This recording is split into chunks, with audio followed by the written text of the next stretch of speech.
The budget crisis in Springfield Township is hitting home for more families tonight. Today, 5 employees lost their jobs effective immediately. Now the township is considering laying off 6 police officers and 6 firefighters.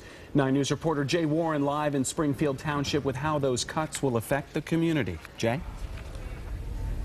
Well, Brendan, Township Administrator Mike Hinnenkamp says that the roughly $2.6 to $2.7 million shortfall is the perfect storm between a loss in funding from the state and reduced revenues here in the township.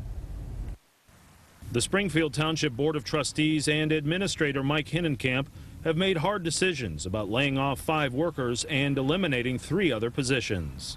All of us are very disappointed we're in this position, but we feel like it's being done to us, not because of us. He says sometimes people see street improvements and wonder why that money couldn't have been spent to save a job.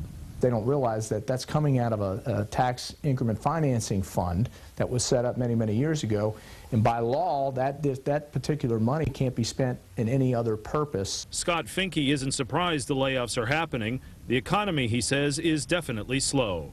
I think what I'm seeing now in the economy, most people are cautious. They're afraid to spend too much, and everyone's just trying to do the minimum they can do. Finke says when the estate tax goes away in 2 years, the townships will feel it even more.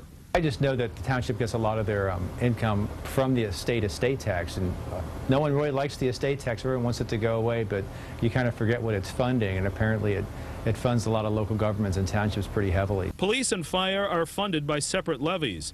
Hinnenkamp says this is the first time he's seen a dip in those revenues, too. The revenues generated from those levies generally remains very constant.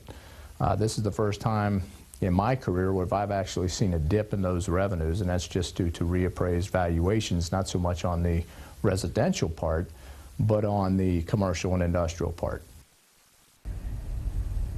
Which means a loss of tax revenue again for the township. Now, in the meantime, the administration hopes to avoid police and fire layoffs with some concessions from both unions. Tanya, Brendan, back to you. Jay Warren reporting live for us tonight. Thank you.